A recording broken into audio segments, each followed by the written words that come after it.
जिस एरिया में रहते हो, ठीक है चाइना होगा आपका दोस्त, लेकिन जहाँ पे जियोपॉलिटिकली पाकिस्तान प्लेस्ड है, आप आपका हमसाया तो इंडिया ही है ना।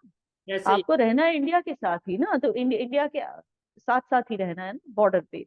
तो आपको जरूरत है कि आपकी बॉर्डरिंग जो भी कंट्रीज हैं, ममालिक हैं, उनके साथ बना के रखना है, बेहतर रिश्ते करना। दोस्तों, भारत के वजीर आजम नरेंद्र मोदी कीव एंड वारसा पहुंच रहे हैं। वारसा तो वो पहुंच गए हैं, और उनका जो नेक्स्ट डेस्टिनेशन है वो डेफिनेटली है कीव।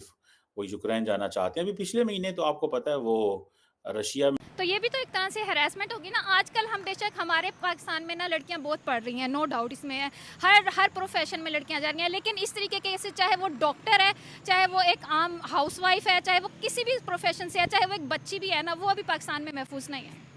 क्या वजह है? क्या मेल डोमिनेटिंग सोसाइटी है? 40 साल के बाद कोई इंडियन प्राइम मिनिस्टर जो है वो पहुंच रहा है पोलैंड।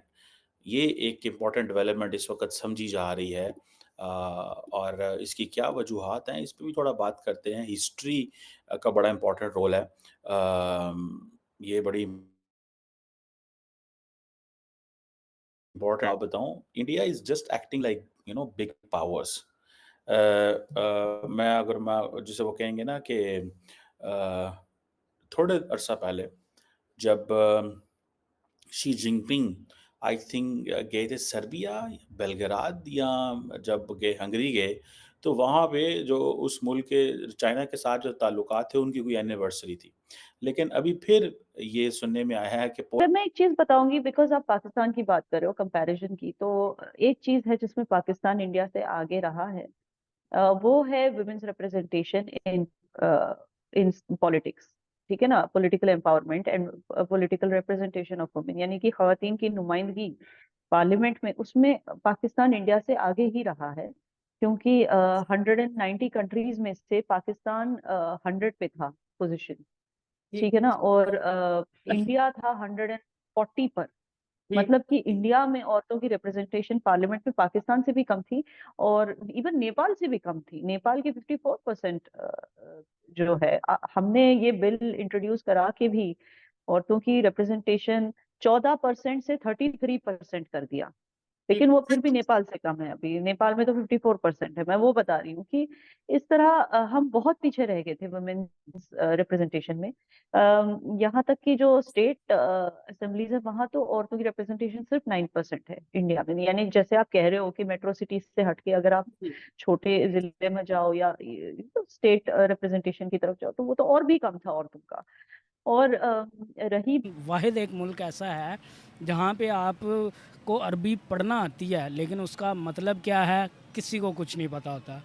ठीक है, आपको एक लैंग्वेज आती है, आपको उसका मतलब उसका तर्जमा नहीं आता, तो वो किस चीज़ की आप क्यों कर रहे हो, वो मतलब पढ़ते क्यों हो। अगर आपने ये चीज़ पढ़नी है, आपने ये करनी है, तो सबसे पहले उसका मतलब जानो। ठीक है, ताकि इन 2 नंबर मौलवियों और 2 नंबर जो भी जितने भी हमारे इस किस्म के बाबा हैं उनसे बचा जाए। ठीक है। मैं ये कह सकती हूँ कि पाकिस्तान में औरतें महफूज नहीं हैं। पाकिस्तान में क्या, ये तो वर्ल्ड में ही हो सकता है अब के औरतें महफूज नहीं हैं। अब इन लोगों का ये कॉन्सेप्ट बन गया, क्योंकि यहाँ पे हर किसी चीज़ का ब्लेम औरत पे डालते हैं कि औरत बाहर क्यों निकली, औरत ने ऐसे कपड़े क्यों पहने, औरत ने ऐसे कपड़े क्यों पहने, औरत रात को लेट क्यों वापस आई, उसने ये क्यों किया। हर चीज़ का ब्लेम औरत पे लगा देते हैं। अब जैसे पहले ज़ैनब केस हुआ तो 5 साल की बच्ची थी, अब उसके ऊपर क्या डिफेंड कर सकते हैं कि वो आज़ाद थी या वो बाहर निकली हुई थी। इस चीज़ का कोई कॉन्सेप्ट नहीं है। वो हर चीज़ पे ना हम ये कहते हैं, औरत को ब्लेम करके ना हम मर्द को शय दे रहे हैं, इसलिए ये केसेस ज़्यादा बढ़ रहे हैं। मेरा यही ख्याल है ना। हमारे जो हम लोग मर्द लोग हैं ना, इनको चाहिए कि इनको एक जगह में बंद करके ना इनको अच्छी क्लास दी जाए। इनको बताया जाए कि औरत ज़ात की कैसे इज़्ज़त करते हैं, औरत ज़ात के साथ कैसे चलते हैं, औरत ज़ात को कैसे प्रोटेक्ट करते हैं। ठीक है, बट मैं ये जानता हूँ कि हमारे माशरे में ना 100 में से 99+ जो मर्द है ना वो हवानियत हैं। ठीक है, और उनमें हफ़्ज़ की जो ना वो आग वो बहुत जलती है। मर्दों का जो सबसे ज़्यादा ब्रेन वॉश किया जाता है ना, वो आपके अपने वालिदैन होते हैं सबसे पहले। ठीक है, जब लड़की स्कूल या जाती है, या अगर इवन के कोई मजहबी तालीम के लिए भी जाती है, तो सबसे पहले उसके साथ एक गार्ड के तौर पर छोटा भाई उसका अब्बू कोई भी जाता है, ठीक है, लेकिन छोटा भाई चाहे खुद जूते खा ले आगे से। वही ना, वो उसको भेजा जाता है, ठीक है। और इस चीज़ पे सबसे पहले माँ भी होती है। माँ लड़की को कुछ नहीं करने देती, जबकि लड़के को उसी के है ताकि ट्रेड में आसानी हो, आपको अच्छे प्राइसेस में आप अशिया की चीजें इंपोर्ट कर सकते हैं। जो आपके साइड का कश्मीर है, वहाँ के लोग ये बताएं पाकिस्तान को कि आप जहां भी जाओगे वहां अब आप हमारे हक की बात करो कि हमें ये सब नहीं। अगर आपकी कोई मजबूरी है जिसकी वजह से हमें ये सब आप नहीं दे रहे हैं, अगर पैसों की कमी है तो पैसे ही मांग लो। जहां भी जाते हो यूनाइटेड नेशन में पैसे ही मांग लो, लेकिन अब हमारे हक की बात करो। अब उस तरफ की हक की बात करने की कोई जरूरत ही नहीं है। इंडिया में 7 लाख आर्मी है, 8 लाख आर्मी है, 10 लाख आर्मी। आर्मी ही है ना, आर्मी किसके लिए होती है? लोगों की हिफाजत करने के लिए होती है। लेकिन गिनती अगर आपको करनी है तो बलूचिस्तान में कितने लोग मिसिंग हैं, कभी इसकी गिनती की है? 8,000 से ज्यादा वहां पे लोग। सारा हम है, लेकिन पाकिस्तान नहीं करता। पाकिस्तान अपनी तारीख जो है वो 1947 से शुरू करता है। इसके ऊपर मैं बात करूंगा कि क्या पाकिस्तान भी इसको क्लेम कर सकता है या नहीं कर सकता, या बांग्लादेश भी कर सकता है कि नहीं कर सकता, और अगर नहीं कर सकता तो इसकी क्या वजूहात हैं। इस पे जारी बात है, एक there will be a question, there will be a discussion कि ये ऐसी क्या चीज़ है और क्या ऐसा है और कैसा नहीं है। अब इंडिया जो है वो जितने भी सेंट्रल यूरोपियन जो ममालिक हैं उनके साथ करीब जो है वो होता जा रहा है। और ये आप उसकी वजह यही है कि एक तो इकोनॉमिक ग्रोथ रेट है जो 3 पिछले डेकेड्स में आप देखें यूरोप के अंदर, और जिसे वो कहेंगे ना कि अब इन ममालिक ने भी बहुत सारा पैसा लगाना शुरू कर दिया। और जिसे वो कहेंगे ना कि जो पोलैंड की फॉरेन पॉलिसी है, may be India likes Poland, one of the reason is on the basis of the strategic economy. जिस तरह फ्रांस, जर्मनी और इटली जो है जिन चीज़ों पे वो करता है, ठीक है जी। और ज़ाहिर बात है जब नरेंद्र मोदी यूक्रेन जा रहे हैं, अब ये समझ लें कि जो यूक्रेन है बेसिकली अ, इसके एक तो हिस्ट्री है सारी, और ये जितनी भी आप यूक्रेन की वॉर देखें तो ये सारी ग्रेट पावर कंटेस्टेशन है जिसमें हम सब कुछ देखते हैं।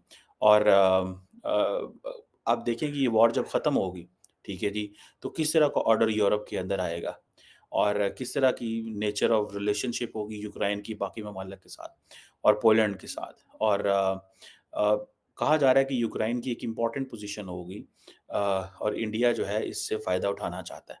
और पोलैंड हो, यूक्रेन हो, ये क्योंकि बॉर्डर्स हैं, नेशन हैं, और ये एक आप समझ लें कि आइंदा आने वाले दिनों में इम्पोर्टेंट रिलेशनशिप है जो बनेगा। तो जिसको ज़ाहिर बात है इंडिया जो है उस सारे से फ़ायदा उठाना चाहता है, which is right of India as well. लेकिन अगर आप देखें कि जो इंडिया के मैंने जैसे कहा है ना हीरो हैं, महाराजा स्क्वेयर है वहाँ पे, जहाँ जाम साहब जो हैं उनको ट्रिब्यूट दिया जाता है। जाम साहब को ट्रिब्यूट दिया जाता है, उनकी तस्वीरें लगी हुई हैं।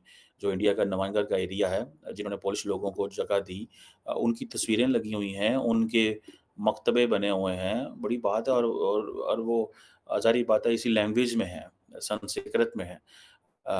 और नरेंद्र मोदी ने सुना है वहाँ पे ऐसी जगहों पे भी जाना है। बैटल ऑफ मोंटे कैसीनो एक जगह है पोलैंड के अंदर, जो उस वक़्त इंडियन सोल्जर्स जो हैं वो लड़े और वहाँ पे उनकी जानें चली गई, और उनका कहा जाता है कि रोम को उस वक़्त लिबरेट कराने में इंडियन सोल्जर्स का बड़ा किरदार है।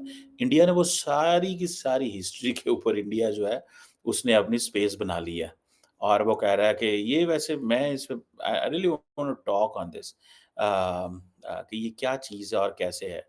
अब नरेंद्र मोदी साहब जो हैं उन्होंने अपना जो इस पोलैंड के विज़िट को अहमियत इसलिए दी है कि वो कह रहे हैं कि हमारे बड़े अच्छे ताल्लुकात हैं, हम अपनी पार्टनरशिप को आगे बढ़ाना चाहते हैं, बड़ी वाइब्रेंट इंडियन कम्युनिटी है वहाँ पे।